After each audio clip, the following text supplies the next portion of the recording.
Hey, what's up, everybody? BDO44 coming at you with another video.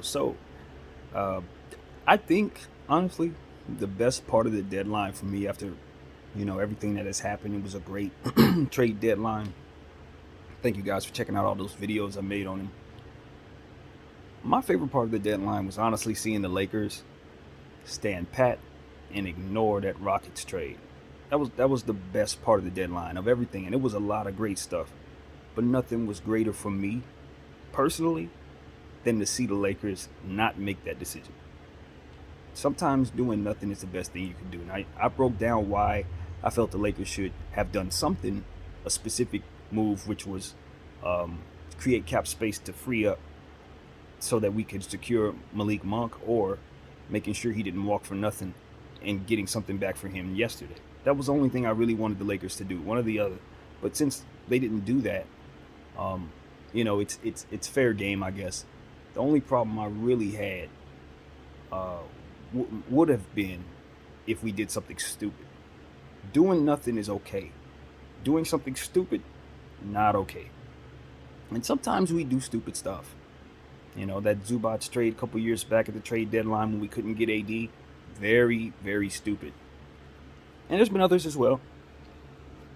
I think at the end of the day, a lot of people were confused about what Russell Westbrook represents as it pertains to the need to get rid of. Yes, he's played awful. No, we don't expect it to get any better. But that could be managed around. What we can't manage is trading away 2027's pick when we don't have hardly any assets. Bringing in John Wall and him not being the John Wall we need him to be to help us get to a championship. The one thing about Russell Westbrook, you can say whatever you want, and you'd be right in a lot of times. But what you can't say is that he's not going to be available to play.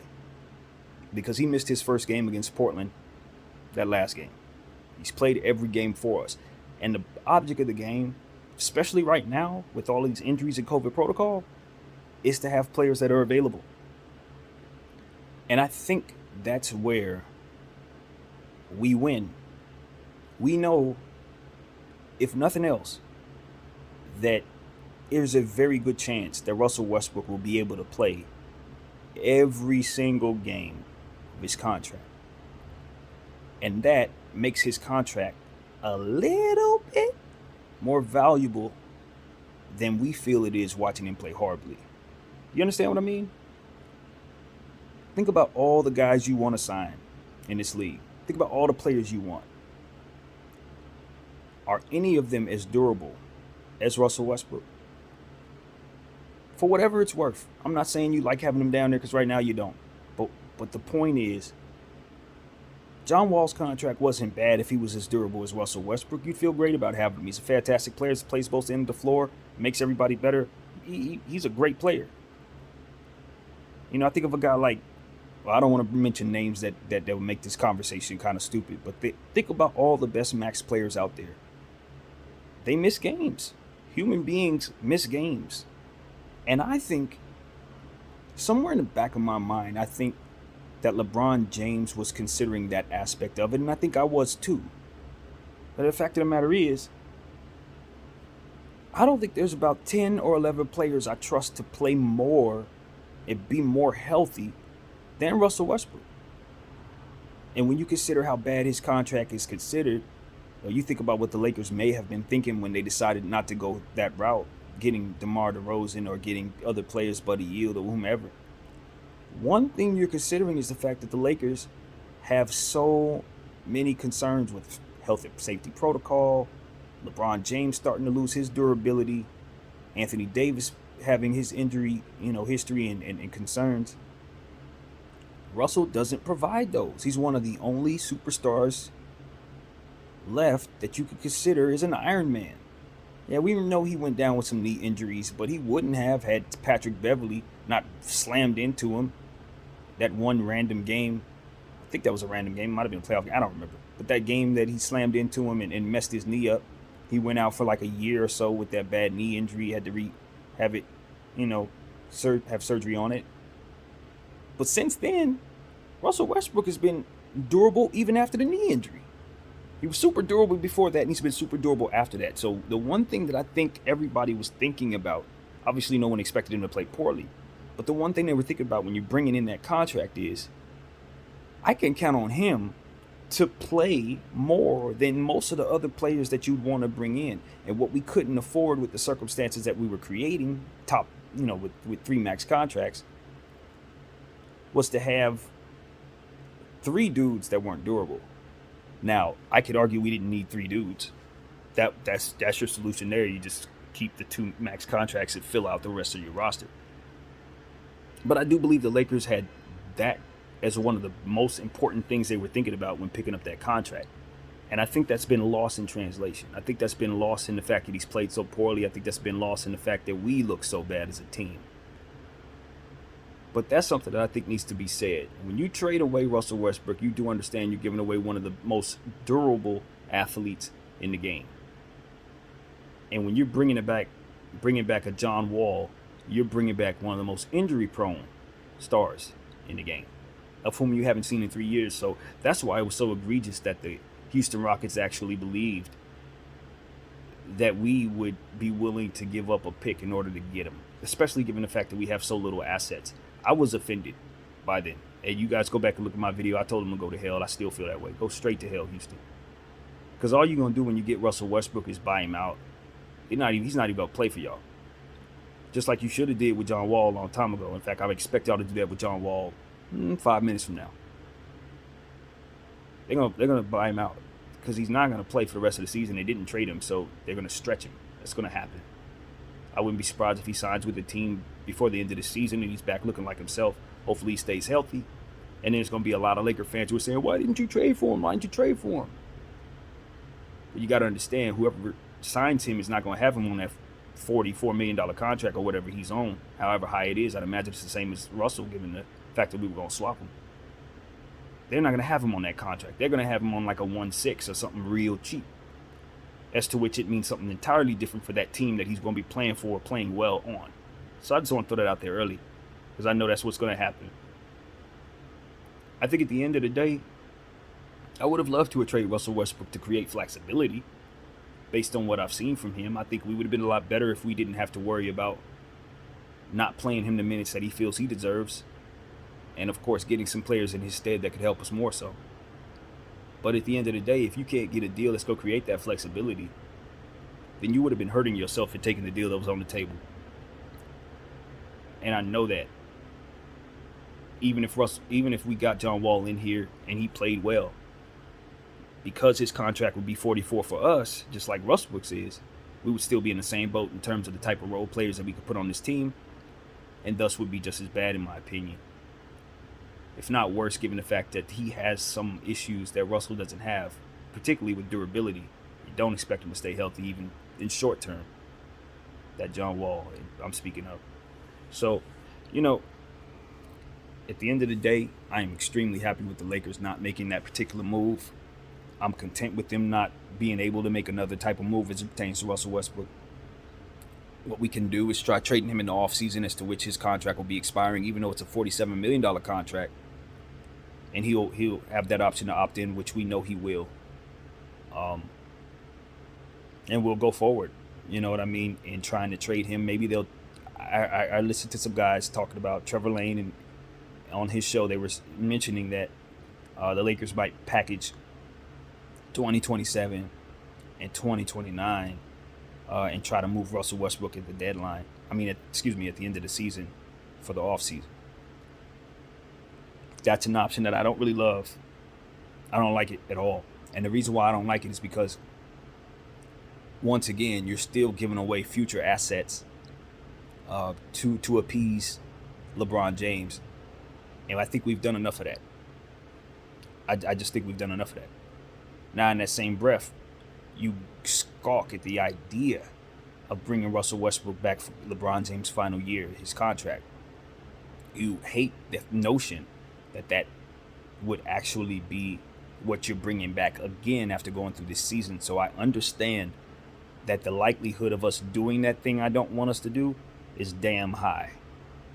We're probably going to give away more future picks so that we can get rid of Russell Westbrook and then put together a real team next season for one last hurrah with LeBron James. Maybe we get the chip. Maybe we do not. But after that, we're going to be in the toilet like we are right now.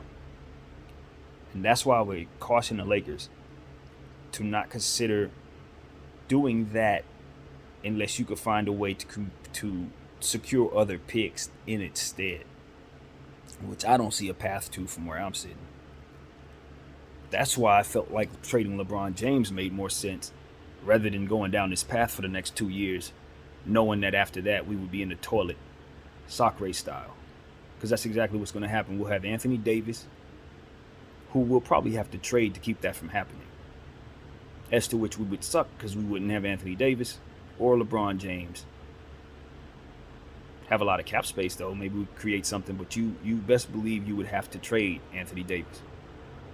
And so because you know you would have to trade Anthony Davis, there's chances are next season, even if we do create everything, next year's deadline could be very, very stressful for the team.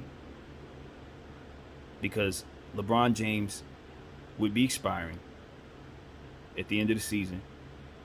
And depending on where we're at, it may make sense to trade both of them then.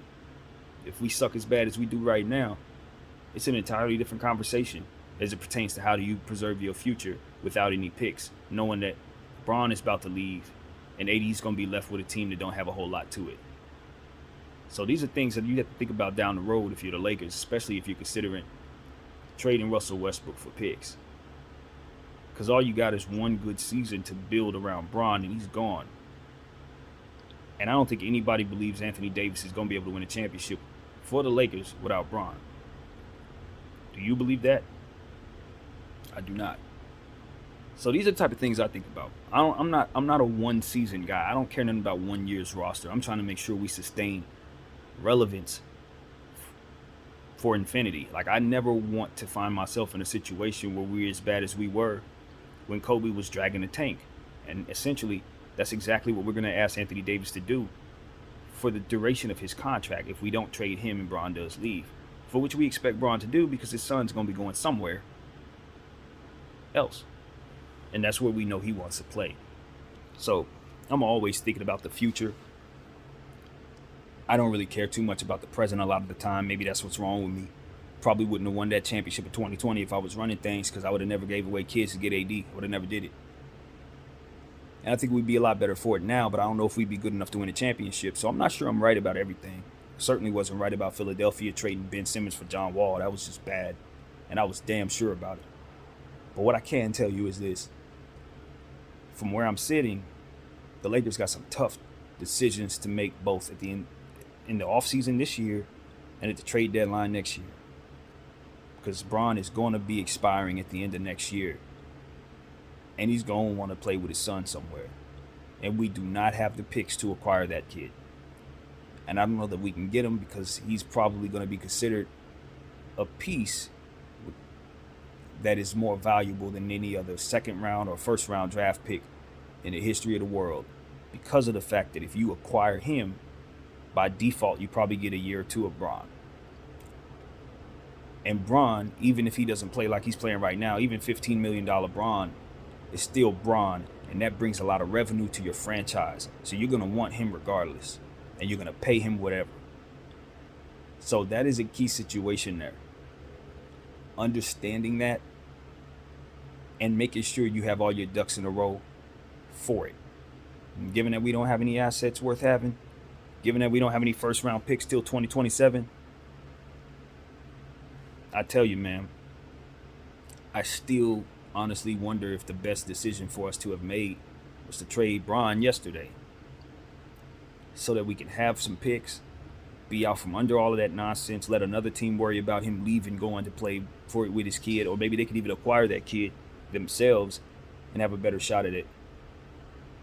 That way we could retain some assets to help Anthony Davis, or if we decide to move on from Anthony Davis, do a full rebuild with actual picks.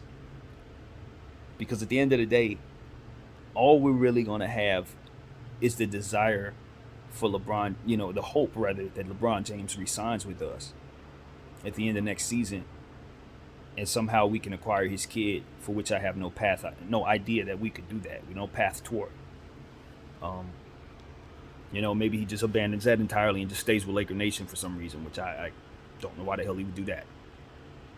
So it's a lot to consider, you guys, for Rob Pelinka and Jeanie Buss. And my worry is that they're not considering those things at all.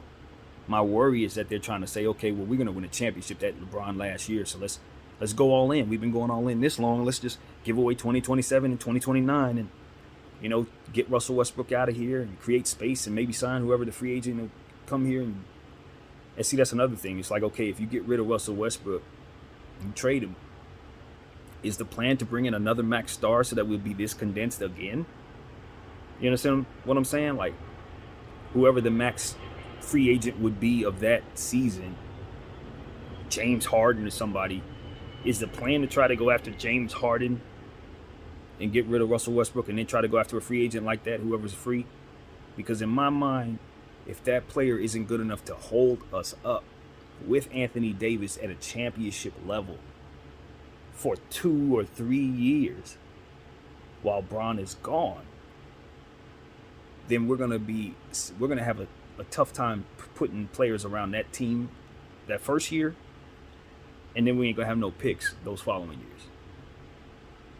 So all of this look bad to me. The future looks dark, and I think the only way out of this is to trade LeBron James at peak value, for which we just didn't do. Anthony Davis is going to have a tough time as a Laker from where I'm sitting. As soon as Bron leaves, he's still going to be on contract for another 2 years, and those going to be some bad years. And if I'm him, I'm already thinking about that.